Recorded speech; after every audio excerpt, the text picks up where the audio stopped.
25ஆம் அதிகாரம் வசனங்கள் 1 தொடங்கி 8 முடிய இன்றைக்கு நாம் பார்க்க போகிறோம். தேவனுடைய ஒவ்வொரு வார்த்தையும் வசனமும் முக்கியமாக இருக்கிறது. ஆகவே நம்முடைய ஆத்மாவுக்கு வேண்டிய சத்தியம் இது. மிக கவனமாக நாம் கேட்க வேண்டியதாக இருக்கிறோம். சரி, ஏசாயா 25ஆம் அதிகாரம் 1-8 வரைக்கும் உள்ள வசனத்தை நாம் பார்க்கும் பொழுது அவருடைய தலைப்பு நான் இப்படியாக கொடுக்க விரும்புகிறேன். மரணத்தை வென்று மகிமையை வழங்கும் தேவன். God who conquers death and gives glory.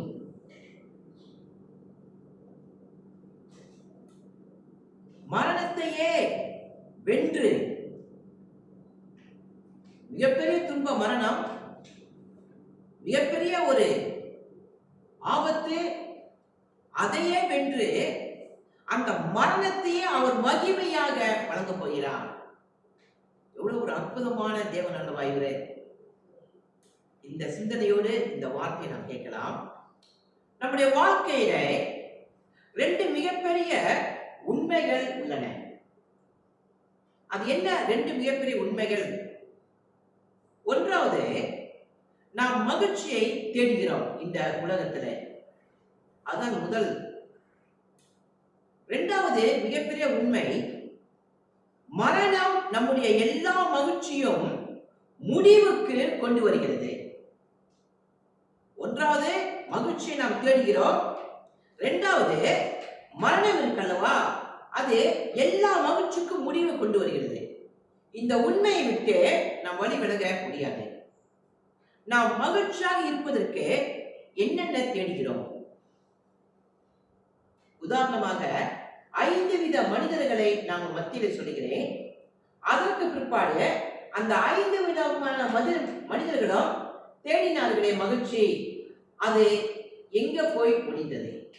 ஒன்றாவது தத்துவ ஞானிகள், பிலாசபர். அவங்க என்ன தேடினாங்கன்னா, வாழ்வின் அர்த்தத்தை தேடினார்கள் அவர்கள். 2வது விஞ்ஞானிகள், சயின்டிஸ்ட்.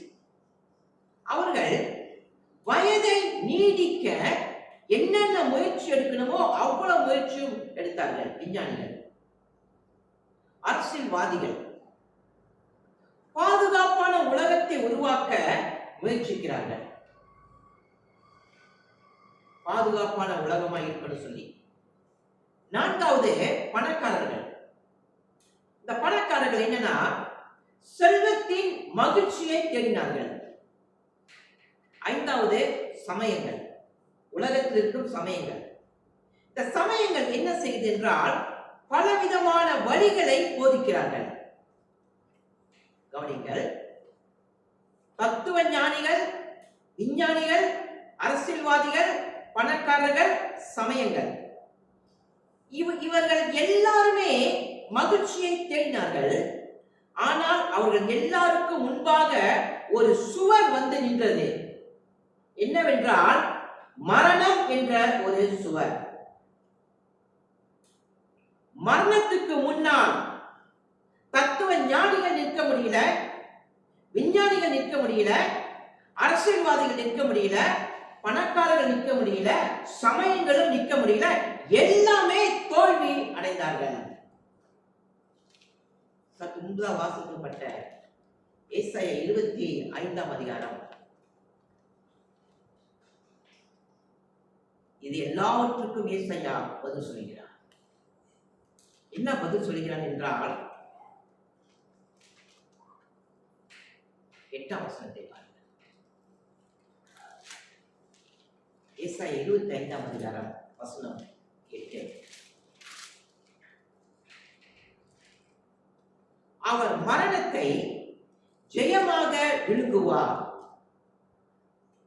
கர்த்தராகிய தேவன் எல்லா முகங்களிலும் இருந்து கண்ணீரை துடைத்து தமது ஜனத்தின் நிந்தையை பூமியில் இராதபடிக்கு முற்றிலும் நீக்கி விடுவார். கர்த்தரே இதை சொன்னார். ஏசாயா எதை பார்த்தான் என்றால், மரணத்தை அவன் பார்க்கவில்லை. மரணத்தை யார் ஜெயித்தார் அவரை பார்த்தான். மரணத்தை பார்க்கவில்லை, மரணத்தை யார் ஜெயித்தது அவரை ஏசாயா பார்த்தான். அன்பானவர்களே, ஒரு காரியத்தை நாம் பார்க்க போறோம் இப்பொழுது. அந்த ஸ்லைடை பாருங்க. மரணத்தை பார்த்து கொண்டிருந்தால் பயம்தான் வரும். மரணத்தை ஜெயித்தவரை பார்த்தால் நம்பிக்கையும் மகிழ்ச்சியும் வரும். இந்த வார்த்தை பாருங்க. If you keep looking at death, fear will come. If you look at the one who conquered the death, hope and joy will come. உண்மையான மகிழ்ச்சி எது? அன்பானவர்களே, கால்வின் இதை குறித்து ஒரு வார்த்தை சொல்கிறார்.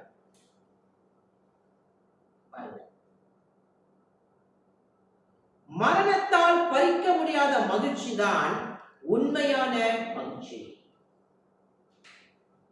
True joy is the joy that death cannot take away.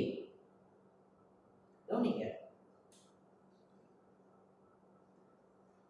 மரணம் எல்லாவற்றையும் பறித்துக் கொள்ளும். ஆனால் மரணத்தை விழுங்கினார் அவர் வழங்கும் வாழ்க்கை மட்டும்தான் நித்திய வாழ்க்கையாக.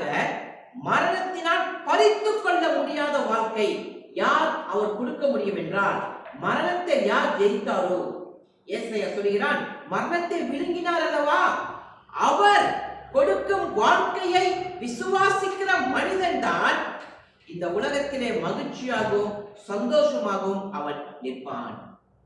ஆகவே இந்த செய்தியினுடைய தலைப்பு, மரணத்தை வென்று மகிமையை வழங்கும் தேவன். God who conquers death and gives glory. நாம் கண்களை மூடி ஜெபம் செய்வோம்.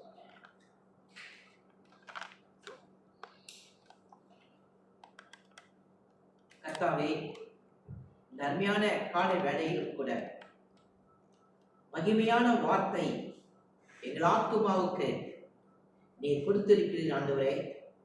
இந்த வார்த்தையை நாங்கள் விசுவாசிக்கிற மக்களாக காணப்படவும், இந்த வார்த்தையை நாங்கள் விசுவாசித்து இருதயத்திலே ஏற்றுக்கொள்ளக்கூடிய பிள்ளைகளாக நாங்கள் காணப்படவும் நீர் எங்களுக்கு உதவி செய்யும்படியாக நாங்கள் ஜெபிக்கிறோம் ஆண்டவரே. உலகத்தில் எத்தனையோ வாழ்க்கை இருக்கிறது, எத்தனையோ நேரங்கள் இருக்கிறது, எத்தனையோ மனிதனுடைய கண்டுபிடிப்புகள் இருக்கிறது, தத்துவமும் விஞ்ஞானமும் அறிவியலும் எவ்வளவோ இருக்கிறது ஆண்டவரே. ஆனால் இவை எல்லாம் ஆண்டவரே மரணத்தை வென்று மகிமையை எங்களுக்கு தர முடியாது ஆண்டவரே. கர்த்தாவே, நீர் மட்டுமே மரணத்தை வென்று நீர் மட்டுமே மகிமையை தர முடியும் எங்களுக்கு. அந்த தேவனை நோக்கி இந்த கால வேளையில் நாங்கள் பார்க்க, இந்த செய்தி, இந்த வார்த்தை எங்கள் வாழ்க்கையில் பேசும்படியாக நாங்கள் ஜெபிக்கிறோம் ஆண்டவரே.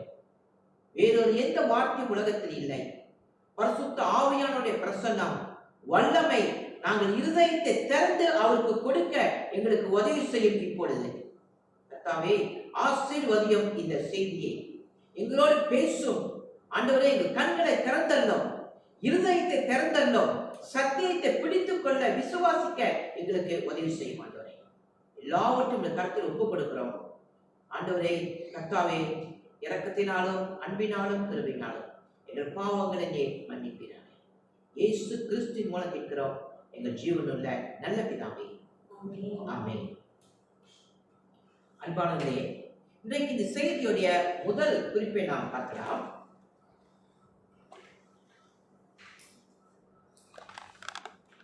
தேவன் தமது ஜனங்களுக்கு அடைக்கலமும் இரட்சகருமாக இருக்கிறார்.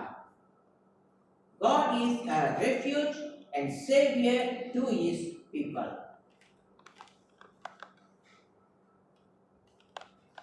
ஒரு மனிதன் பாதுகாப்பை தேடுகிறான். இந்த உலகத்திலே எதிலெல்லாம் பாதுகாப்பு அவன் தேடுகிறான் என்றால் பணத்திலே பாதுகாப்பு தேடுறான். என்னை பணம் பாதுகாப்புன்னு சொல்லி. அடுத்ததாக பதவியில் பாதுகாப்பு தேடுறாங்க. பதவி என்னை பாதுகாக்கும் என்று சொல்லி. இன்னும் சிலர் நண்பர்களை பாதுகாப்பா தேடுறாங்க. இன்னும் ஒரு சிலர் குடும்பம் எனக்கு பாதுகாப்பா இருக்குது என்று சொல்லி பாதுகாப்பை பல விதமாக மனிதர்கள் தேடுகிறார்கள். திடீரென்று ஒரு சுனாமியை போல ஒரு மிகப்பெரிய துன்பம் வருகிறது. சுனாமியை போல ஒரு மிகப்பெரிய அலைகள் வாழ்க்கையிலே வீசுகிறது. அப்பொழுது எதையெல்லாம் அந்த மனிதன் பாதுகாப்பு என்று நினைத்தானோ அவை அத்தனையுமே அவனை காப்பாற்ற முடியாமல் கைவிடுகிறது. அப்படி என்றால் ஒரு கேள்வி எழுப்புகிறது. உண்மையான பாதுகாப்பு அடைக்கலம் எது? உண்மையான பாதுகாப்பு இந்த உலகத்திலே எது? எது உண்மையான பாதுகாப்பு? இந்த கேள்விக்கு தான் ஏசாயா 25ஆம் அதிகாரம் 1ஆம் வசனத்திலிருந்து 5ஆம் வசனம் வரைக்கும் இப்பொழுது நாம் பார்க்க போகிறோம். அந்த 5 வசனத்திலே இதுக்கு பதில் இருக்கிறது. ஏசாயா 25ஆம் அதிகாரம் முதல் வசனத்தை பாருங்கள். வாசிங்க. முதல் வசனம். கர்த்தாவே, நீர் என் தேவன், உம்மை உயர்த்தி உமது நாமத்தை துதிப்பேன். நீர் அதிசயமானவைகளை செய்தீர். உமது பூர்வ ஆலோசனைகள் சத்தியமும் உறுதியுமானவைகள். அந்த முதல் வசனத்திலே நீங்கள் பார்க்கலாம், கர்த்தர் ஒரு தேவன். ஏசாயா அப்படியே சொல்கிறார். அந்த வசனத்தை பாருங்கள். கர்த்தர் ஒரு தேவன் அப்படியே சொல்கிறார். இல்லை, வசனத்தை பாருங்கள். ஏசாயா சொல்கிறார், நீரே என் தேவன். கவனிச்சீங்களா? நீரே என் தேவன் என்று சொல்லும் பொழுது இது ஒரு உறவின் வார்த்தை. சொல்லும் பொழுது இது ஒரு உடன்படிக்கையின் வார்த்தை. இது தேவனுக்கும் ஏசாயாவுக்கும் இருக்கிற உறவு. அந்த உறவின் அடிப்படையில் தான் ஏசாயா சொல்கிறார், நீரே என் தேவன். தேவனுக்கும் நமக்கும் ஒரு உறவு இருக்கிறது. கர்த்தர் என் தேவன். ஏசாயா சொல்கிறார், அவர் யார்? என் தேவன். ஒரு உறவு கர்த்தருக்கும் ஏசாயாவுக்கும் இருந்தது. இந்த உறவு அவிசுவாசிகளுக்கு இருக்காது, அவருடைய பிள்ளைகளுக்கு மட்டுமே இந்த உறவு இருக்கும். அன்பானவர்களே, இந்த காலை வேளையில் நீங்கள் கர்த்தருடைய பிள்ளைகளாக இருந்தால் மட்டும்தான் உங்களுக்கும் கர்த்தருக்கும் ஒரு உறவு இருக்கிறது. சரி, உறவு இருந்தால் அடுத்து நாம் என்ன செய்வோம்? முதல் வசனத்தை மறுபடியும் பாருங்கள்.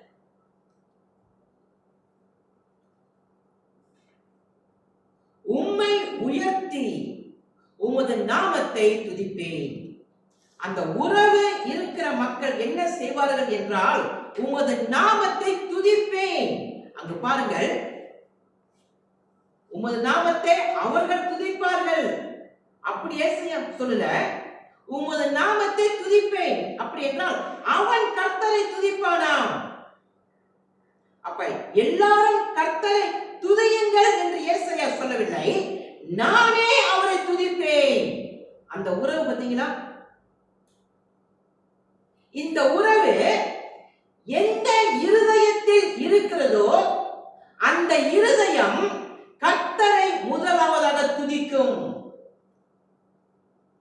அவர்கள் தான் யார்? தேவனுடைய பிள்ளைகள் என்பதற்கு அடையாளம். யார் தேவனுடைய பிள்ளைகள்? யார் தேவனுடைய பிள்ளைகள்? Who is the children of God? எந்த இருதயத்தில் தேவனை துதிக்க வேண்டும் என்று அந்த இருதயம் இருக்கிறதோ அவர்களே தேவனுடைய தேவனுடைய பிள்ளைகள். அன்பானவர்களே, மற்றவர்களை துதிக்க அழைக்கிறோம் ஆராதனைக்கு. நாம்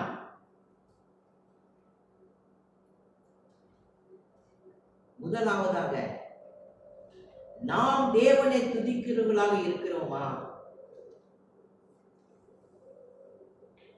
ஏன் என் கர்த்தர் என் தேவன் அந்த உறவு இருக்கிறதினால் முதலாவதாக அந்த மனிதன் தன்னுடைய இருதயத்திலிருந்தே கர்த்தரை துதிப்பார். ஏன் ஏசாயா தேவனை துதிக்கிறார்? ரெண்டு காரணங்களை அந்த முதல் வசனத்தில் ஏசாயா கொடுக்கிறார். நீங்கள் பாருங்க, ரெண்டு காரணம். He gave two reasons why Isaiah worshiped the Lord. முதல் காரணம், நீர் அதிசயமானதை செய்தீர். முதல் காரணம் இது. இரண்டாவது காரணம், உமது பூர்வ ஆலோசனைகள் சத்தியமும் உறுதியுமானவைகள். ரெண்டு காரணம் கொடுக்கிறார். நான் ஏன் தேவனை துதிக்கிறேன்? ஒன்றாவது, அவர் அதிசயங்களை செய்கிறவர். இரண்டாவது, அவர் பூர்வ ஆலோசனைகள் சத்தியமும் உறுதியுமானவைகள். இஸ்ரவேல் ஜனங்கள் எகிப்திலிருந்து அவர்கள் விடுதலையாகி ஆண்டவர் அவரை வழி நடத்துகிறார். அப்பொழுது பல அதிசயங்களையும் பல அற்புதங்களையும் இஸ்ரவேல் மக்கள் மத்தியிலே செய்தார். திடீரென்று ஆண்டவர் எந்த அற்புதமும் திடீர் என்று செய்யவில்லை. எல்லாம் அவர் செய்த எல்லா அற்புதங்களும் பூர்வ காலத்தினுடைய ஆலோசனையின்படி நடக்கிறது. ஆனா நாம் அங்கு பார்க்கிறோம், கர்த்தர் என்ன செய்கிறார்? செங்கடலை இரண்டாக பிளக்கிறார். வானத்திலிருந்து மன்னாவை தருகிறார். இஸ்ரவேல் மக்களுக்கு சாப்பிட காளைகளை தருகிறார். இதெல்லாம் பார்க்கும்போது நாம் என்ன செய்கிறோம்? கர்த்தர் அற்புதங்களை செய்கிறார், கர்த்தர் அதிசயங்களை செய்கிறார். ஆனால் இது எல்லாம் அவர் செய்யும் பொழுது அவருடைய சிந்தனையிலே அப்பொழுது தோன்றியது அல்ல. அதைத்தான் ஏசாயா அந்த 1ஆம் வசனத்தில் சொல்கிறார், உமது பூர்வ ஆலோசனைகள். அது அவர் நித்திய திட்டத்தின் அடிப்படையிலே அந்த அற்புதம் எல்லாம் நடக்கிறதா? உலகம் உண்டாவதற்கு முன் செய்த ஆலோசனை அவையெல்லாம் அந்த ஆலோசனை நடைபெறுகிறது. அன்பானவர்களே, சில நேரங்களில் நம்முடைய வாழ்க்கையில் நடக்கும் செயல்கள் எல்லாம் நமக்கு புரியாமல் இருக்கலாம். ஏன் இது எல்லாம் என் வாழ்க்கையில நடக்கிறது என்று நமக்கு தெரியாமல் இருக்கலாம். ஆனால் தேவனின் பூர்வ ஆலோசனைகள் நம்முடைய வாழ்க்கையிலே நடைபெறுகிறது.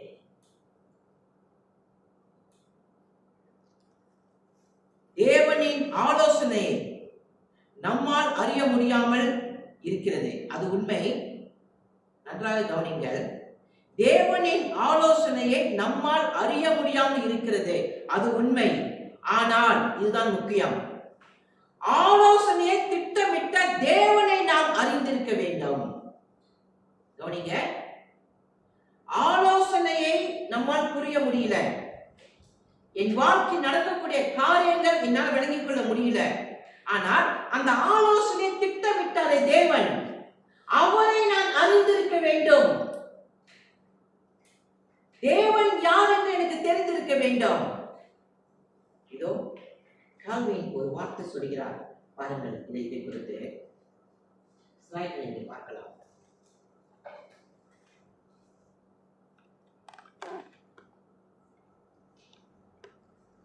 தேவனுடைய செயல்கள் நமக்கு புதிதாக தோன்றலாம், ஆனால் அவை அனைத்தும் அவருடைய நித்திய திட்டத்தின் நிறைவேற்றமே. அங்க பாருங்க, நான் ஹைலைட் பண்ணிட்டேன் ஒரு சத்தியத்தை. நித்திய திட்டத்தின் நிறைவேற்றமே. God's works may appear new to us, but they are all the fulfillment of the eternal plan. அப்படிங்களா?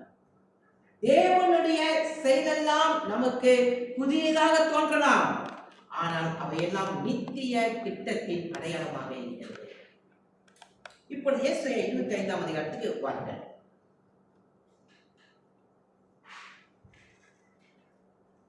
2ஆம் வசனம், 3ஆம் வசனம், 4ஆம் வசனம்.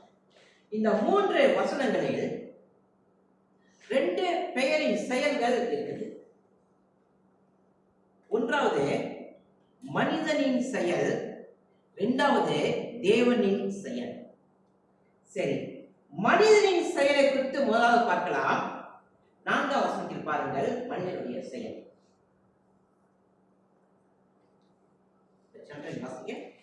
மனிதனின் செயல் 4வது வசனத்தில். ஏசாயா 4ஆம் வசனம். கொடூரமானவர்களின் சீரல் மதிலை மோதியிருக்கிற பெரு வெள்ளத்தை போல் இருக்கையில், கொடூரமானவர்களின் சீரல் மதிலை மோதி அடிக்கிற பெரு வெள்ளத்தை போல் இருக்கையில், நீர் ஏழைக்கும் பலனும், நீர் ஏழைக்கு பலனும், நெருக்கப்படுகிற எளியவனுக்கு திடனும், நெருக்கப்படுகிற எளியவனுக்கு திடனும், பெரும் வெள்ளத்துக்கு தப்பும் அடைக்கலமும், பெரும் வெள்ளத்துக்கு தப்பும் அடைக்கலமும், வெயிலுக்கு ஒதுங்கும் நிழலுமாவே, வெயிலுக்கு ஒதுங்கும் நிழலும் மானே. மனிதனுடைய செயல்களை ஏசாயா அங்கு சொல்கிறார்.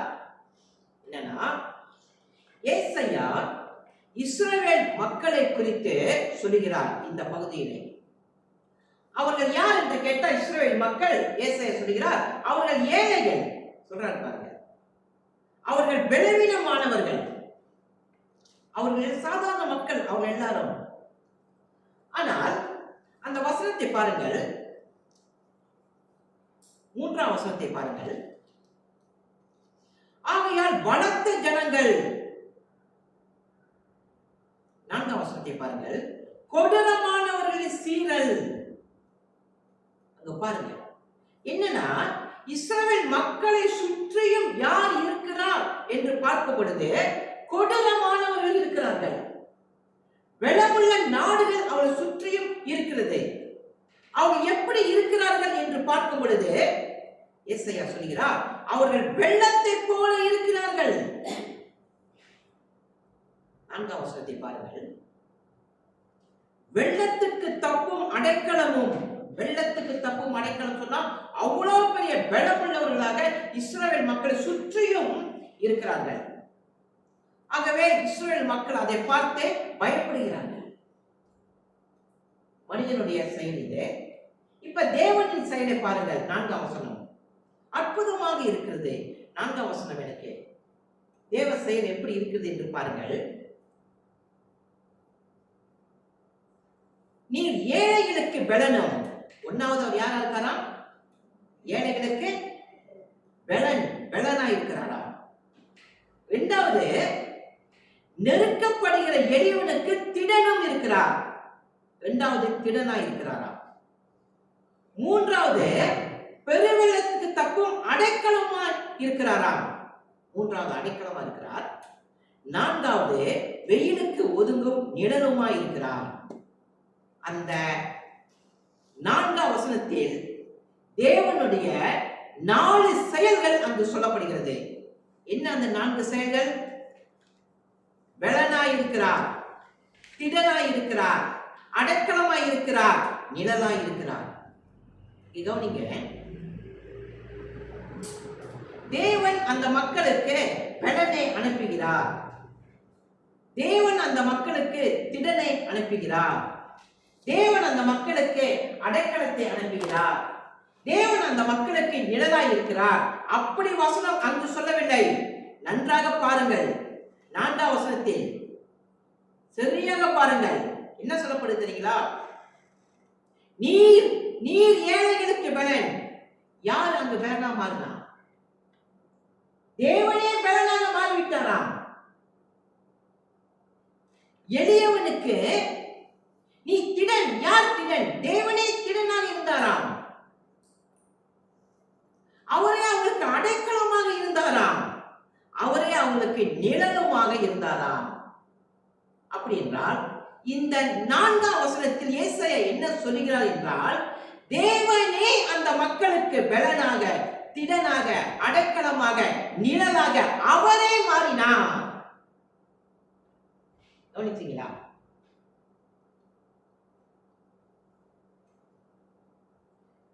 மனிதன் எதன் மேல் நம்பிக்கை வைத்தான்? 2ஆம் வசனம் சொல்லுகிறது, நகரத்தை மண்மேடும். எதன் மேல் நம்பிக்கை வைத்தான் தெரியுங்களா? நகரத்தின் மேல் நம்பிக்கை வைத்தான்.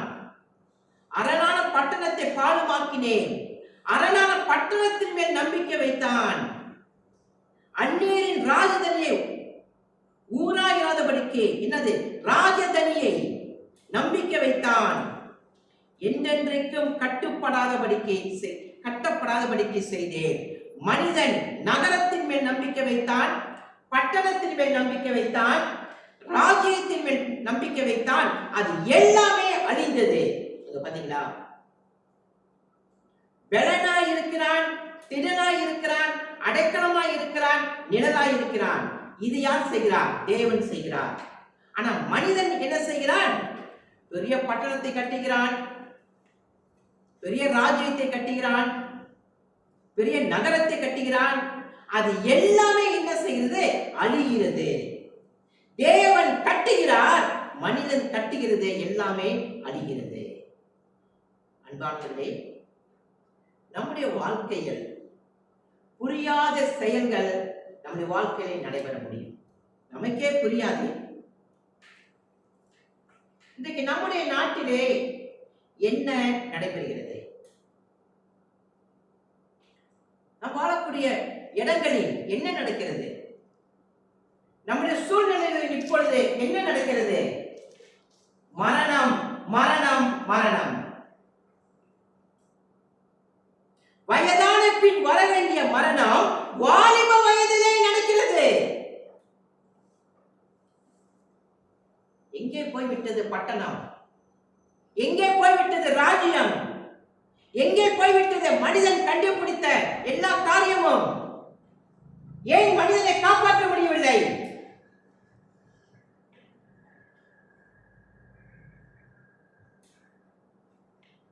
எப்படி மரணம் வருகிறது தெரியுங்களா? கேன்சர் மூலமாகவோ பெரிய விபத்தின் மூலமாகவோ வரவில்லை. எப்படி வந்து மரணம் தெரியுங்களா? என்னை குறித்து தவறாக பேசிவிட்டார்கள், இருதயம் உடைகிறது. என்னை குறித்து மற்றவர்கள் தவறாக எழுதிவிட்டார்கள், இருதயம் உடைகிறது. அதாவது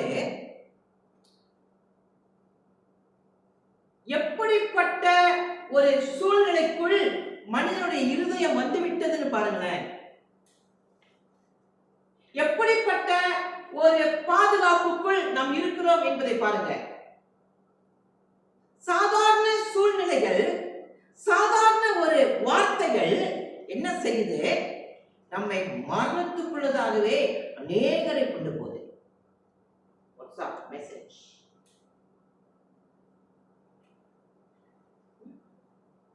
அன்பானவர்களே, சிந்தித்து பார்க்க வேண்டும். 4ஆம் வசனத்தில் ஏசாயா சொல்லுகிறதை, ஏசாயா என்ன சொல்கிறார் என்று பாருங்கள். நீ கர்த்தருடைய பிள்ளையாக நீ இருந்தால், ஏசாயா சொல்கிறார், தேவன் உனக்கு பலன், தேவன் உனக்கு திடன், தேவன் உனக்கு அடைக்கலம், தேவன் உனக்கு நிழலாக இருக்கிறார். இத பாத்தீங்களா? எல்லா காலங்களிலும் தேவன் தன் பிள்ளைகளுக்கு திடனாக, பலனாக, நிழலாக, அடைக்கலமாக இருக்கிறார். யார் இருக்கிறார்? தேவன் இருக்கிறார். அந்த விசுவாசம் நமக்கு வேண்டும். விளங்குதுங்களா? நம்முடைய இருதயம் தேவன் மேல் விசுவாசம் வைக்க வேண்டும். தேவன் மேல் என் இருதயம் இருக்க வேண்டும். தேவனே தமது ஜனங்களுக்கு அடைக்கலமும் இரட்சகருமாக இருக்கிறார். ஆகவே முதல் சத்தியம் என்ன? தேவன் தமது ஜனங்களுக்கு அடைக்கலமும் இரட்சகருமாக இருக்கிறார். God is a refuge and savior to his people.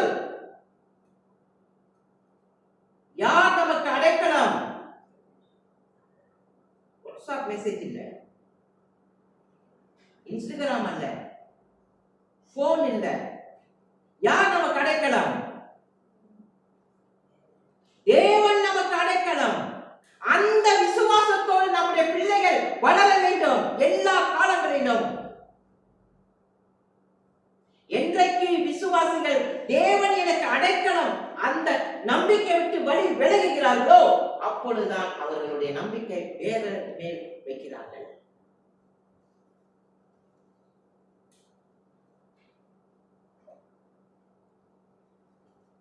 நம்முடைய தேவன் யார்?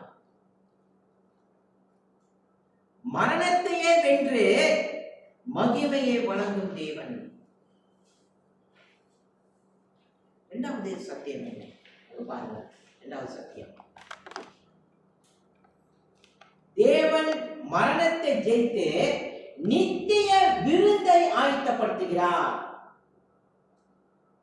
God conquer the death and prepare an eternal feast. God conquer the death and prepare an eternal feast. தேவன் மரணத்தை ஜெயித்து நித்திய விருந்தை அவர் ஆயத்தப்படுத்துகிறார்.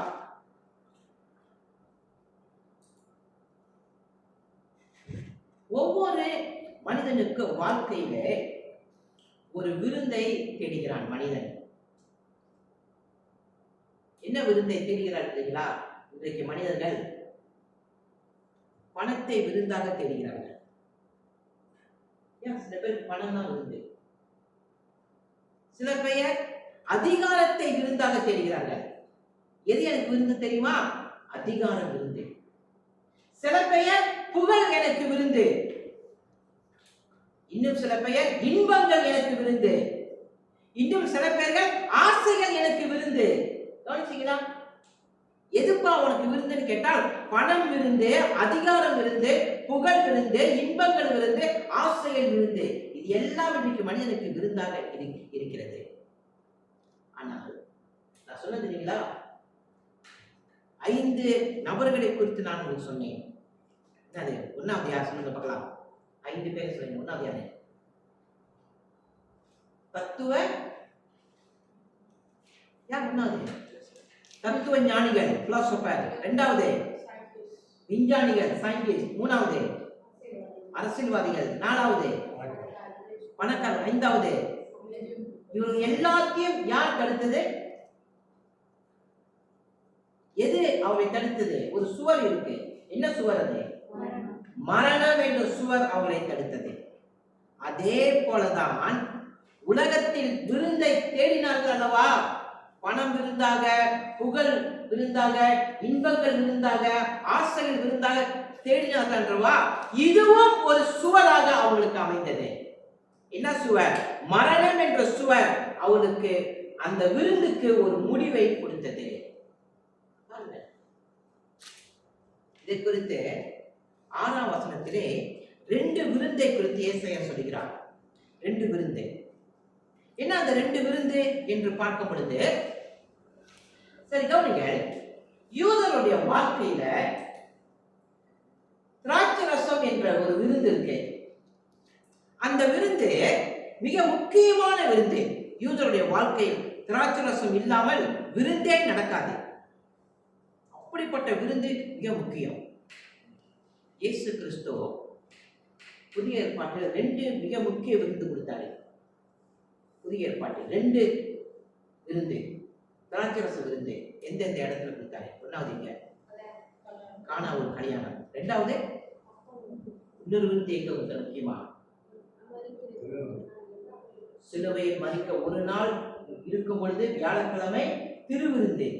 1வது விருந்து கானா ஒரு விருந்து, 2வது விருந்து திருவிருந்து. 2 விருந்து இயேசு கிறிஸ்து சீடர்களுக்கு கொடுக்கிறார். சரி, முதல் விருந்தை குறித்து பார்க்கலாம். அதற்கு முன்னதாக 6ஆம் வசனத்தை பாருங்கள். ஏசாயா 25ஆம் அதிகாரம் 6ஆம் வசனம். எல்லாரும் வாசிப்போம். ஆங்கிலத்திலும் தமிழிலும் அந்த வசனத்தை வாசிப்போம். 6ஆம் வசனம் வாசிப்போம். சேனைகளின் கர்த்தர் இந்த மலையிலே சகல ஜனங்களுக்கும் ஒரு விருந்தை ஆயத்தப்படுத்துவார். அது கொழுமையான பதார்த்தங்களும் பழமையான திராட்சரசமும் ஊனும் நீளமும் உள்ள பதார்த்தங்களும் தெளிந்த பழமையான திராட்சரசமும் நிறைந்த விருந்தாய் இருக்கும். அந்த 6ஆம் வசனத்தில் சொல்கிறார், ஆயத்தப்படுத்துவார். ஆயத்தப்படுத்துவார். இந்த விருந்தை கர்த்தர் ஆயத்தப்படுத்துவார். ஏசாயா சொல்கிறார், அவர் விருந்தை ஆயத்தப்படுத்துவார் என்று சொல்லும் பொழுது ஒரு காலத்தில் குறித்து சொல்கிறார். ஃபியூச்சர் டைம்ஸ், எதிர்காலத்தில், வரும் காலத்தில், ஃபியூச்சர் டைம்ஸ்ல ஒரு காரியம் நடக்குமா? என்ன அந்த காரியம் நடக்குமா? சேனைகளின் கர்த்தர். யார் அவர்? சேனைகளின் கர்த்தர். கர்த்தர், படைத்தவர், ஆண்டவர். அவர் என்ன செய்வாராம்? இந்த மலையிலே சகல ஜனங்களுக்கும் ஒரு விருந்தை ஆயத்தப்படுத்துவார். ஒரு விருந்து நடக்குமா? நான் 2 விதமாக அந்த விருந்தை நான் பிரிக்கிறேன். 1வது விருந்து கானா ஒரு விருந்து. யோவான் 2ஆம் அதிகாரத்தை திருப்பிக் கொள்ளுங்கள். Please turn John chapter 2. புதிய ஏற்பாட்டுக்கு வாருங்கள். ஏசாயாவுக்கும் யோவான் இந்த பகுதியிலே எழுதுகிற இயேசு கிறிஸ்துவுக்கும் 700 வருடம் வித்தியாசம். இயேசு கிறிஸ்து பிறப்பதற்கு 700 வருஷம் இருக்கிறது. அப்பொழுது ஏசாயா சொல்கிறார், அவர் ஒரு விருந்தை ஆயத்தப்படுத்துவார் என்று சொல்லி. யோவான் 2ஆம் அதிகாரத்தில், யோவான் 2ஆம் அதிகாரம் முழுசும் நமக்கு தெரியும். 11 வசனம் வரைக்கும் இயேசு கிறிஸ்து கானா ஊரிலே திராட்சரசம் என்ற ஒரு விருந்தை செய்கிறார். சரி, இப்பொழுது நீங்கள் 3ஆம் வசனத்தை பாருங்கள். ஏசாயா யோவான் 2ஆம் அதிகாரம் 3ஆம் வசனம். சண்டன் வாசிங்க. யோவான் 2ஆம் அதிகாரம் 3ஆம் வசனம். திராட்சரசம் குறைவுபட்ட போது இயேசுவின் தாய் அவரை நோக்கி, அவர்களுக்கு திராட்சரசம் இல்லை என்றார். அவளுக்கு திராட்சரசம் இல்லை என்றார். அப்ப திராட்சரசம் அங்க என்ன ஆகிவிட்டது? குறைவுபட தொடங்கிருச்சு. மரியாள் சொல்லுகிறார், திராட்சரசம் அங்க முடிந்தது, அங்கு இல்லை என்று சொல்லி. இயேசு வேலைக்காரரை நோக்கி ஜாடிகளிலே தண்ணீர் நிரப்புங்கள் என்றார். அவர்கள் அவைகளை நிறைய நிரப்பினார்கள்.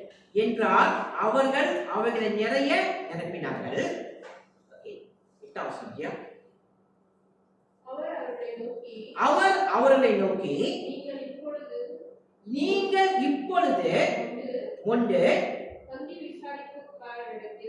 பந்தி விசாரிப்பு காலத்தில் கொண்டு போங்கள் என்றார். அவர்கள் கொண்டு போனார்கள். கிறிஸ்டினா யோவான் 2:9. அந்த திராட்சரசம் எங்கிருந்து வந்ததென்று தண்ணீரை மொண்ட வேலைக்காரருக்கு தெரிந்தது என்று பந்தி விசாரிப்புக்காரனுக்கு தெரியாததினால் அவன் திராட்சரசமாய் மாறின தண்ணீரை ருசி பார்த்தபோது மணவாளனை அழைத்து. 3ஆம் வசனம் சொல்கிறது, திராட்சரசம் குறைபட போயிருச்சு, முடிஞ்சது. 7ஆம் வசனத்திலிருந்து 9ஆம் வசனம் வரைக்கும் இயேசு வேலைக்காரரை பார்த்து சொல்றாரு, அந்த ஜாடிகளை தண்ணீரை நிரப்புங்கள் என்று சொல்றாரு. நிரப்பின பிற்பாடு அந்த பந்தி விசாரிப்புக்காரனை பார்த்து, அந்த வேலைக்காரரை பார்த்து, நீங்க இப்ப கொண்டு போய் கொடுங்கன்னு சொல்றாரு. 9ஆம் வசனத்திலே அந்த தண்ணீர் என்னவாக மாறியது? திராட்சரசமாக மாறியது. ஏசாயா 25ஆம் அதிகாரம் 8ஆம் வசனம் என்ன சொல்கிறது?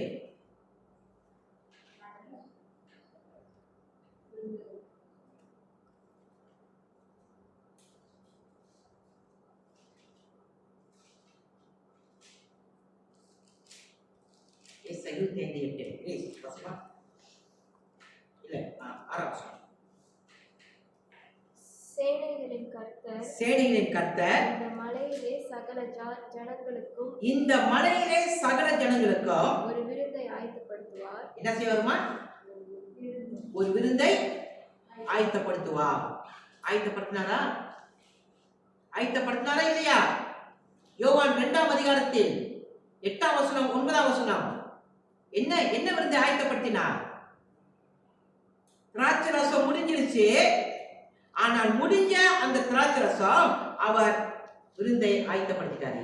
தண்ணீரை ரசமாக மாற்றி அந்த விருந்தை ஆயத்தப்படுத்திட்டாரு. திராட்சை ரசத்தை அந்த மக்களுக்கு. யார் அதை செய்தது? யார் செய்தது? 6ஆம் வசனம் முதல் பகுதி. இங்கிலீஷ்ல வாசிங்க. கிரேஸ் எஸ்தர் முதல் பகுதி. ஏசாயா 25ஆம் அதிகாரம் 6ஆம் வசனம் முதல் பகுதி.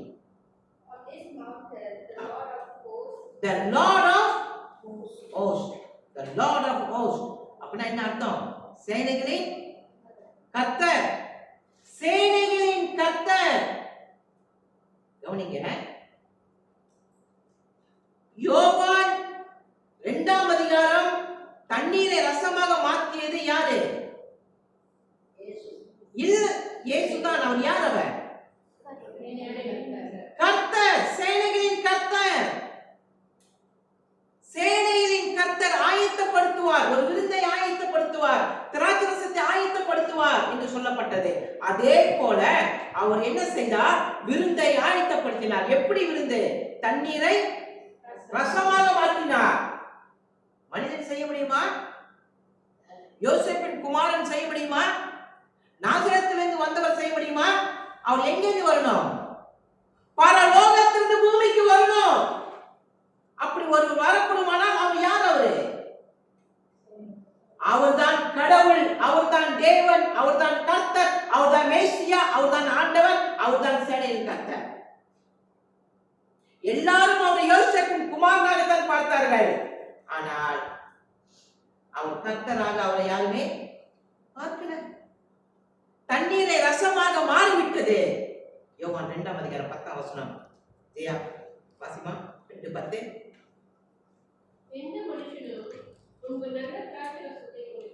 எந்த மனுஷனும் முன்பு நல்ல திராட்சை ரசத்தை கொடுத்து ஜனங்கள் திருப்தி அடைந்த பின்பு ருசி குறைந்ததை கொடுப்பான். நீரோ நல்ல ரசத்தை இதுவரைக்கும் நல்ல ரசத்தை வைத்திருந்தீரே என்றான். பந்தி விசாரிப்பு நடந்து கொண்டிருக்குது. திராட்சை ரசத்தை இப்ப குடித்தார்கள். குடித்த பிற்பாடு மணவாளனை பார்த்து என்ன சொல்றாங்க? என்ன சொன்னாங்க? திராட்சை ரசம் எப்படி இருக்கு? எப்படி இருக்கு திராட்சை ரசம்? இப்பொழுது ருசியுள்ளதாக இருக்குது. நீர் இதுவரைக்கும் வைத்திருந்தீரே, இதுவரைக்கும் நீ குடித்தீரே. யார் வச்சிருந்தா? அவனா வச்சிருந்தா? மணவாளனா வச்சிருந்தா? யார் வச்சிருந்தா? கர்த்தர் வச்சிருந்தாரு. என்ன செய்திருக்கணும்? இவர் அற்புதத்தை செய்தார் அல்லவா? தண்ணீர் ரசமாக மாற்றினார் அல்லவா? இவர் யோசேப்பின் குமாரன் அல்ல, இவர் கர்த்தர். ஏன் விருந்தை ஆயத்தப்படுத்தினார்? அவர் யார்? அவர் கர்த்தர். தண்ணீர் ரசமாக மாற முடியுமா? இது யார் செய்ய முடியும்? இந்த அற்புதம் தேவன் மட்டும்தான் செய்ய முடியும். இந்த அற்புதம் எந்த மனிதனாலும் செய்ய முடியாது. அப்ப சேனைகளின் கர்த்தர் இந்த யோசேப்பின் குமாரன் என்று அன்றைக்கு அவர்கள் விசுவாசித்தார்களா? ஏன் விசுவாசிக்கவில்லை? வந்து அற்புதம் அப்படி செய்து விட்டார். தண்ணீரை ரசமாக மாற்றிவிட்டார். அப்படிப்பட்ட அற்புதம் செய்து திராட்சை ரசத்தையும் குடித்து கொண்டு வீட்டுக்கு கட்டிட்டு போலான்னு சொல்லி அந்த அளவுக்கு மனுஷன் இருந்தது ஆயிடுச்சு. ஆனால் அவர் யாருன்னு ஏன் தெரியல? ஏன் தெரியல? கர்த்தர் மனிதனாக வந்து நிற்கிறாரு, யோசேப்பின் குமாரனாக வந்து நிற்கிறாரு. ஏன் மக்களுக்கு தெரியல? ஏன்?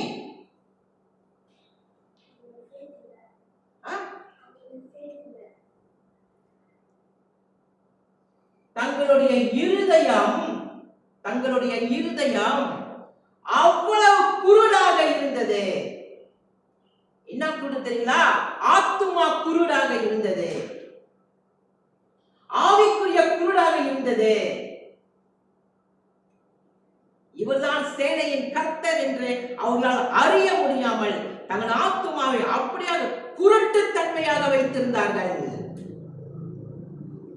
இஸ்ரவேல் மக்கள் தான் அவங்க, பழைய ஏற்பாட்டு மக்கள் தான் அவங்க.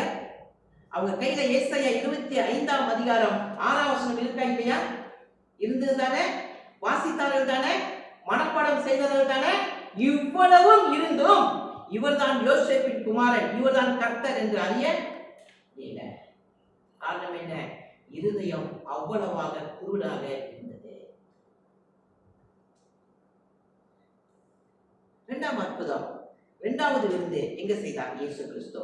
யோவான் 11ஆம் அதிகாரம் 25ஆம் வசனம் திருப்பிக் கொள்ளுங்கள்.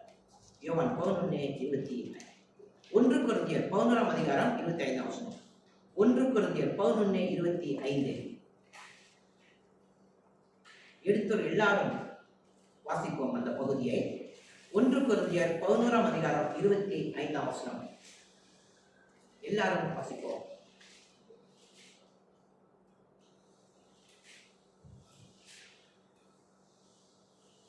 வாசிப்போம். போஜனம் பண்ணின பின்பு அவர் அந்த படியை பாத்திரத்தில் எடுத்து, இந்த பாத்திரம் என் ரத்தத்தினாலாகிய புதிய உடன்படிக்கை இருக்கிறது, நீங்கள் அதை பானம் பண்ணும் போதெல்லாம் என்னை நினைவு கூறும்படி இதை செய்யுங்கள் என்றார். என்ன செய்யறாரு? 25ஆம் வசனத்தில் வியாழக்கிழமை ராத்திரி அன்று திராட்சை ரசத்தை சீடர்களுக்கு கொடுக்கிறாரு. அவர் சீடர்கள் எல்லாரும் யாராக இயேசுவை பார்க்கிறாங்க? யோசேப்பின் குமாரனாகத்தான் பார்க்கிறாங்க. ஆனா அவர் என்ன சொல்றாரு? ஏசாயா அவர் யோசேப்பின் குமாரன் அல்ல, அவர் சேனைகளின் கர்த்தர். அப்படி என்றால் அந்த திரு விருந்தை அவருக்கு ஆயத்தப்படுத்தி கொடுக்கிறவர் யாரு? சேனைகளின் கர்த்தர். என்ன சொல்றாரு? தன்னுடைய மரணத்தை குறித்து அங்கு சொல்றாரு. முதல் அற்புதம் தண்ணீரை ரசமாக மாற்றினார். அப்பொழுது அவங்களால புரிய முடியல, இவர்தான் கர்த்தர் என்று வழங்க முடியல. இப்பொழுதோ இயேசு மறுபடியும் சொல்றாரு, என்னுடைய உடன்படிக்கை இந்த திராட்சை ரசம் நான் உங்களுக்கு கொடுக்கிறேன், நீங்கள் இதை பானம் பண்ணுங்கள் சொல்லும் பொழுது, நான் உங்களுக்காக சிலுவையில் மறுநாள் பலியாக போகிறேன் என்று சொல்றாரு. ரத்தம் சிந்த போகிறேன் என்று சொல்றாரு. கவனிங்க, வெள்ளிக்கிழமை சிலுவையில் இயேசு மரிக்க போகிறார் காலை 9 மணிக்கு. வியாழக்கிழமை ராத்திரியிலே சீடர்களுக்கு விருந்து கொடுக்கிறாரு. என்ன விருந்து கொடுக்கிறாரு? திராட்சை ரசம் என்ற விருந்து கொடுக்கிறாரு. கவனிச்சீங்களா? இங்க பாத்தீங்களா? சுவிசேஷத்தினுடைய மிகப்பெரிய ஒரு அற்புதம் இதுதான் சுவிசேஷம். அவருக்கு சிலுவையின் மரணம் நமக்கு விருந்து. யாருக்கு விருந்து? பாவிகளுக்கு விருந்து. கவனிச்சீங்களா? விளங்குதா உங்களுக்கு? கிறிஸ்துவம்னா என்னன்னு விளங்குதா? சுவிசேஷம்னா என்னன்னு விளங்குதா?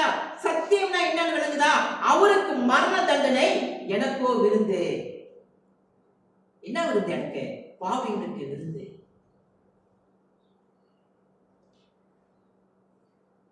சபையிலே எத்தனை விருந்து இருக்குது? சபையில இன்னைக்கு விருந்து நடக்குதா? எத்தனை விருந்து நடக்குது சபையில? என்ன விருந்து?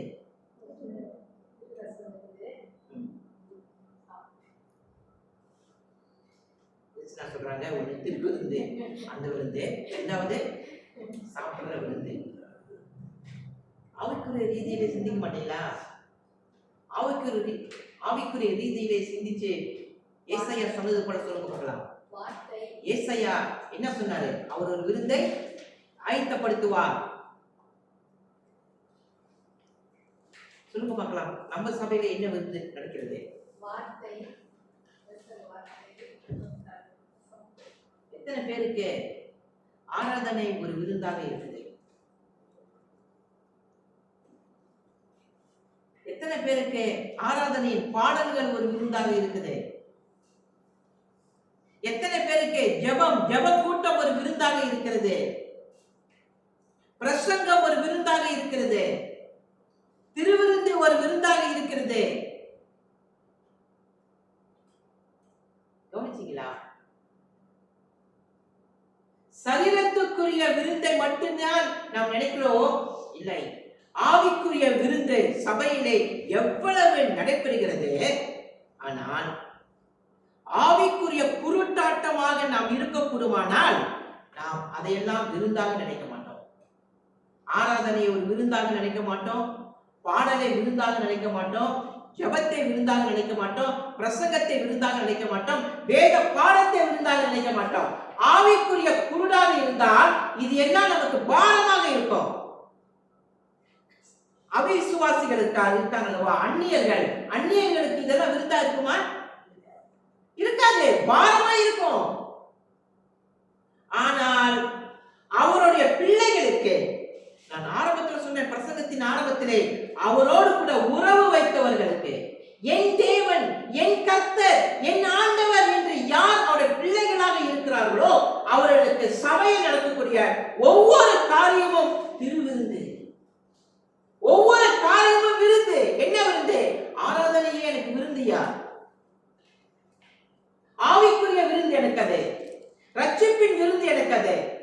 எத்தனை பேர் நாம் இது சொல்ல முடியும்? எத்தனை பேர் ஆவிக்குரிய வாழ்க்கை குருடாக இருக்குது? ஏன் அதை விருந்தாக அவங்க நினைக்கிறார். தேவன் மரணத்தை வென்று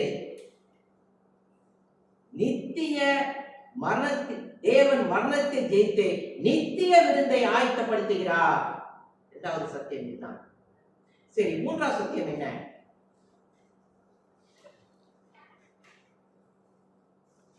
பாருங்க, மூன்றாவது சத்தியம். மரணத்தை பார்க்காதே, மரணத்தை ஜெயித்தவரை பார். எல்லாரும் வாசிப்போம். மூன்றாவது குறிப்பு வாசிங்க. மரணத்தை பார்க்காதே, மரணத்தை ஜெயித்தவரை பார். ஆங்கிலத்தில் சீலன் வாசியா.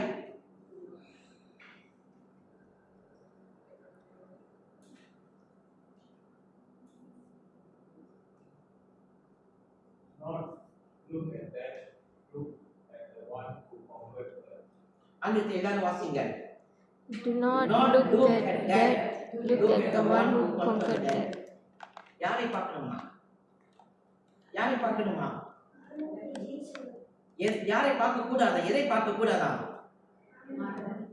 மரணத்தை பார்க்க கூடாது, மரணத்தை ஜெயித்தவரை பார்க்க வேண்டும். ஏசாயா 25ஆம் அதிகாரம் 8ஆம் வசனம். எல்லாரும் வாசிப்போம். ஏசாயா 25:8. எல்லாரும் சேர்த்து வாசிப்போம். ஏசாயா 25ஆம் அதிகாரம் 8ஆம் வசனம். அவர் மரணத்தை ஜெயமாக விழுங்குவார். கர்த்தராகிய தேவன் எல்லா முகங்களிலும் இருந்து கண்ணீரை துடைத்து தமது ஜனத்தின் நிந்தையை பூமியில் இராதபடிக்கு முற்றிலும் நீக்கி விடுவார். கர்த்தரே இதை சொன்னார். பாருங்கள், மரணத்தை ஜெயமாக விழுங்குவாராம். இந்த வசனம் ஒரு விசுவாசிக்கு முழு நம்பிக்கையின் அடையாளம். இது யார் மரணத்தை ஜெயமாக விழுங்குவாராம்? அங்கு தண்ணீரை ரசமாக மாற்றினார் அல்லவா, அவர்தான் மரணத்தை ஜெயமாக விழுங்குவாராம். நான் கேட்கிறேன், இயேசு கிறிஸ்து வெறும் யோசேப்பின் குமாரனாக மட்டுமே இருந்திருந்தால், மரியாளுக்கும் யோசேப்புக்கு மட்டுமே அவர் பிறந்திருந்தால் அவர் மரணத்தை ஜெயிக்க முடியுமா? நிச்சயமா ஜெயிக்க முடியாது. அப்படி என்றால் மரணத்தை அவர் ஜெயிக்க வேண்டும் என்றால் ஏசாயா சொன்னார் அல்லவா, சேனைகளின் கர்த்தர். அவர் யார்? அவரு யோசேப்பின் குமாரன். யார் அவரு? சேனைகளின் கர்த்தர். கர்த்தர் அவர். ஆகவே சேனைகளின் கர்த்தர் நம்முடைய தேவன். மரணத்தை பார்க்காதே, மரணத்தை பார்க்காதே. மரணத்தை பார்த்தால் பயம் வரும், திகழ் வரும், நடுக்கம்தான் வரும். மரணத்தை பார்த்தால்.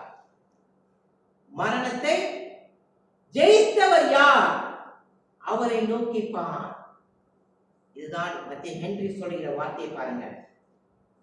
மத்திய ஹென்றி ஒரு வார்த்தை சொல்றாரு தமிழில. பாருங்க, எல்லாரும் தமிழில் வாசிப்போம், அப்புறம் ஆங்கிலத்தில் வாசிப்போம். வாசிப்போம் தமிழில். கிறிஸ்துவின் உயிர்த்தெழுதலில் மரணம் தோற்கடிக்கப்பட்டது. ஆனால் விசுவாசிகளின் உயிர்த்தெழுதலில் அந்த வெற்றி முழுமையாக வெளிப்படும். எல்லாரும் வாசிப்போம் ஆங்கிலத்திலும். In Christ's resurrection, death was defeated, but in the resurrection of the believers, the victory will be fully revealed. மத்திய என்னங்க சொல்றாரு? கிறிஸ்துவின் உயிர்த்தெழுதலில் மரணம் என்ன செய்யப்பட்டதா? தோற்கடிக்கப்பட்டது. மரணம் தோற்கடிச்சு. ஆனால் அந்த அந்த தோல்வி அடைந்த மரணம் என்றைக்கு நமக்கு சொந்தமா மாறுது? விசுவாசிகள் என்றைக்கு இயேசு தோற்கடித்த மரணம் அப்படி என்றால் உயிர்த்தெழுந்தார். அந்த உயிர்த்தெழுதல் நமக்கு எப்ப சொந்தமாக மாறுகிறது? என்றைக்கு நாம் மரிக்கிறோமோ, அந்த மரணத்துக்கு பிற்பாடு உயிரோடு எழுப்புவோம் அல்லவா, அன்றைக்கு நமக்கு அவருடைய உயிர்த்தெழுதல் நமக்கு சொந்தமாக மாறுகிறது. கவனிச்சீங்களா? அப்ப மரணத்தை நீ பார்க்கிறாயா? மரணத்தை ஜெயித்தவரை பார்க்கிறாயா? இதிலிருந்து நம்ம என்ன பாடம் இருக்கு? நம்ம என்ன பாடத்தை கற்றுக்கொள்ள போகிறோம்? இதிலிருந்து 3 பாடங்களை நாம் இருந்து கற்றுக்கொள்ள போகிறோம்.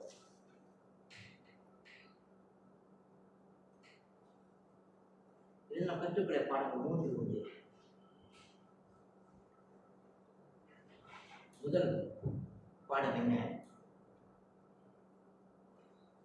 நம்முடைய வாழ்க்கையில் நடக்கும் எல்லா செயல்களும் நமக்கு புரிகிறதா? நம்முடைய வாழ்க்கையில் நடக்கும் எல்லா செயல்களும் நமக்கு புரிகிறதா? இல்லை. எல்லாம் புரிந்து கொள்ள வேண்டுமா? முடியாது. அதுவும் முடியல. ஆனால் எனக்கு அடைக்கலம் யார்? அவரை நான் புரிந்து கொள்ளணும். எனக்கு என்னுடைய இரட்சகர் யார்? அவரை நான் புரிந்து கொள்ளணும். ஆகவே எனக்கு அடைக்கலம் யார், எனக்கு இரட்சகர் யார், அவரை அதிகமாக நான் புரிந்து கொள்ள வேண்டுமே ஒழிய புரியாத ஒரு பிரச்சனையை பார்த்து அதை புரிந்து கொள்ள நேரத்தை செலவாக்க கூடாது. விளங்காத ஒரு காரியத்தின் மேல் என் ஞானத்தின் அறிவை பயன்படுத்தி அதை விளங்கிக் கொள்ள முயற்சிக்க கூடாது. யார் உனக்கு அடைக்கலம், அவரை தேட முயற்சி செய்.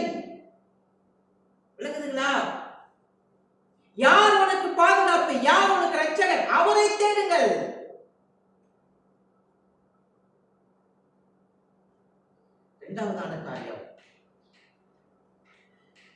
இரண்டாவது காரியமே முக்கியமானது. எல்லாரும் கவனிங்க. இரண்டாவது காரியமே முக்கியம். நாம் உயிரோடு இருக்கும் கடைசி நாள் வரைக்கும் நம்முடைய இருதயம் நொறுங்கும். இதுவரைக்கும் இந்த உலகத்தில் நீ மனிதனாக பிறந்து விட்டால், பிறந்த நீர் உன் உயிர் பிரியும் வரைக்கும் கடினமான வார்த்தை உன் இருதயத்துக்குள் வரும். அதிலிருந்து நீ தப்ப முடியாது. இது வரைக்கும் வருமே, மரணம் வரைக்கும் வரும். என்ன வார்த்தை வரும்? கடினமான வார்த்தை வரும். கடினமான மக்களை நீ பார்ப்பாய், கடினமான சூழ்நிலை கடந்து செல்வாய். அப்பொழுது உன் இருதயம் நொறுங்கும். எது வரைக்கும் நொறுங்கும்? மரணம் வரைக்கும் நொறுங்கும். இது மனிதனின் செயல். இது மனிதனின் செயல். ஆனா ஒரு காரியத்தை நீ அறிந்து கொள்ள வேண்டும். ஏசாயா 25ஆம் அதிகாரத்தில்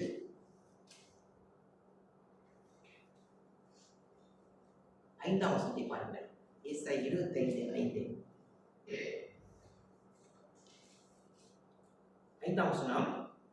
வறட்சியான இடங்களில் காங்கை மேகத்தின் மேல் தணிவது போல அந்நியரின் மும்முரத்தை தனிய பண்ணுவேன். மேகத்தின் நிழலினால் வெயில் தணிவது போல பெலவந்தரின் ஆரவாரம் தனியும். என்ன சொல்லப்படுதுங்க? பெலவந்தரின் ஆரவாரம் தனியும். என்ன சொல்லப்படுது? பெரிய பெரிய ராஜாக்கள் எல்லாம் இருந்தாங்க. அவங்க எல்லாமே ஒரு சத்தம். பார்வோன் ஒரு சத்தம், நேபுகாத்நேச்சர் ஒரு சத்தம், எகிப்து தேசம் ஒரு சத்தம், அவ்வளவுதான். இப்ப இருக்கா? இப்ப எகிப்து நாடுன்னு ஒண்ணு இருக்கு, அதான் பாக்குறோம். பாபிலோன் நாடுன்னு ஒண்ணு இருக்கு, அதான் பாக்குறோம். பெரிய பெரிய அரசியல் ராஜாக்கள் எல்லாமே ஒரு சத்தம், அவ்வளவுதான். அந்த சத்தம் என்ன ஆயிடுச்சு? அடங்கிடுச்சு. இன்னைக்கு யாருமே இல்ல. அதே போலதான் உனக்கு வரக்கூடிய எல்லா துன்பங்களும் துயரங்களும் ஒரு சத்தம். அப்படின்னா என்னது? சத்தம் நின்னோன எல்லாம் முடிஞ்சு, அவ்வளவுதான். அது எல்லாமே ஒரு சத்தம். அப்ப நம்முடைய வாழ்க்கையில நாம் பார்க்க வேண்டியது என்ன என்று பார்க்கும் பொழுது, எல்லா விதமான வார்த்தை நம்முடைய இருதயத்தை நொறுக்கும், எல்லா விதமான சொல் நம்முடைய இருதயத்தை நொறுக்கும், எல்லா விதமான வாட்ஸ்அப் நம்ம இதயத்தை நொறுக்கும், எல்லா விதமான இன்ஸ்டாகிராம் நம்ம இதயத்தை நொறுக்கும், எல்லா விதமான வார்த்தைகள், அநேக நேரத்து வார்த்தைகள் நம்ம இதயத்தை நொறுக்கும். எது வரைக்கும் நொறுக்கும் சொல்லுங்க? நம் உயிரோடு கூட இருக்கிற வரைக்கும் இதிலிருந்து நாம் தப்ப முடியாது. மனித சொல்லில் இருந்து தப்ப முடியாது, மனித வார்த்தையிலிருந்து தப்ப முடியாது. எது வரைக்கும்? சாகர வரைக்கும் இருக்கும் நம்ம இருதயத்துல. அதெல்லாம் வந்துகிட்டு தான் இருக்கும், போய்கிட்டு தான் இருக்கும். ஆனால் ஒன்று விளங்கிக் கொள்ளுங்கள், தேவன் உங்களுக்கு பலன், தேவன் உங்களுக்கு நிழல், தேவன் உங்களுக்கு அடைக்கலம், தேவன் உங்களுக்கு திடன். அப்படியே பயப்படுறீங்க? அப்படியே வாட்ஸ்அப் வந்துருச்சு, இன்ஸ்டாகிராம் வந்துருச்சு, வார்த்தை தவறா போயிருச்சு, என் இருதயமே உடஞ்சு போச்சு, ஏன் சொல்றீங்க? தேவன் உனக்கு பலனாய் இருக்கிறார், தேவன் உனக்கு திடனாய் இருக்கிறார், தேவன் உனக்கு அடைக்கலமாய் இருக்கிறார், தேவன் உனக்கு நிழலாய் இருக்கிறார். நீ யாரை நோக்கி பார்க்கணும்? மனிதனுடைய செயலை நோக்கி பார்க்கணுமா? தேவனுடைய செயலை நோக்கி பார்க்கணுமா? தேவனுடைய செயலை நோக்கி பார்க்கணும். ஆகவே பலனாகிய உன் தேவன், திடனாகிய உன் தேவன், அடைக்கலமாகிய உன் தேவன், நிழலாகிய தேவன், அவர் எங்க இருக்காரு? எங்க இருக்கிறாரு? உன்னோடு இருக்கிறார். எங்கேயோ இருக்காரு இல்ல, உன்னோடு இருக்கிறார் அவர். அப்ப அவரை நோக்கி பார். கடைசியாக